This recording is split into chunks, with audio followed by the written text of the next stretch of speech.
तो आखी कबीर ही નથી કીધું દાસ બન્યા હે કબીર દાસ બન્યા છે કબીર આવીશ તમે કબીરની વાણી સાંભળજો દાસ કબીર તમે આ વિશ્વના જેટલા મહાપુરુષો છે ને જેટલા શહેનશાહોની વાત કરું છું વિશ્વના કોઈ પણ શહેનશાહી છે ને એને ક્યાંય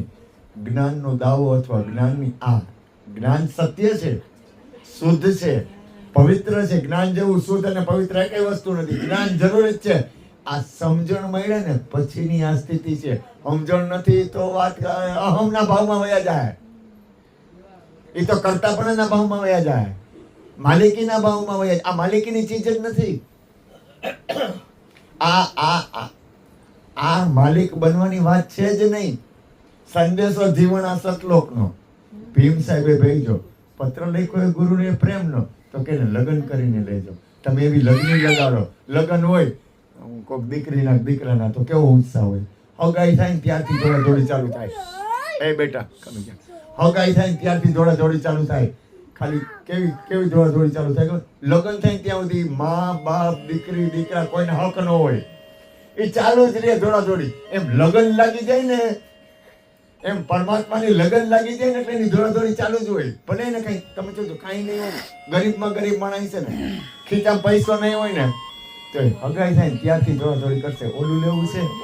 છે ઓલું કરવું છે એમાં જવું છે આમ લેવું છે આમ કરવું એ નહીં હોય ને તો એનું થઈ જાય એમ લગ્ની લાગ્યા વિના પાર નહીં પામું એમ લગન લાગે ને ત્યારે અંતરની અંદર અને કબીર સાહેબે કીધું કોઈ દિવસ પ્યાસ છે ને છોડવી નહીં સમજાય હું શું બોલું છું ગુરુ કૃપાથી તમારી અંદરની જે પ્યાસ છે ને કોઈ એમ ન કરવું કે પેટ ભરાઈ ગયું પરમાત્માના નામ ભજન સત્સંગથી કોઈ દિવસ એવું સંતોષ ન રાખો કે હવે આપણું કામ પૂરું થઈ ગયું જેથી નક્કી કર્યું ને પૂરું થઈ ગયું તેથી અટકી જાઓ તમે વિકાસ નહીં થાય આગળ નહીં વધી શકો હવે આપણે તો બધું પૂરું જ થઈ ગયું ને આપણે એક પાઠશાળામાં છીએ સદગુરુના બાળકો છીએ આપણે બધા આમાં જેટલા રહ્યા ને બધા સદગુરુના બાળકો છે મારાથી શરૂઆત કરું હું તો હાવ ખોટો જેમ કહું છું કારણ કે હું માલિક નહીં કરું ઓલાએ કીધું તારી બંદગી કબૂલ નથી કારણ કે એના હાથમાં છે કોઈના હાથમાં નથી કોઈ એમ કેમ કે મારા હાથમાં તો નથી મારે લેવું નથી લવે નહીં કારણ કે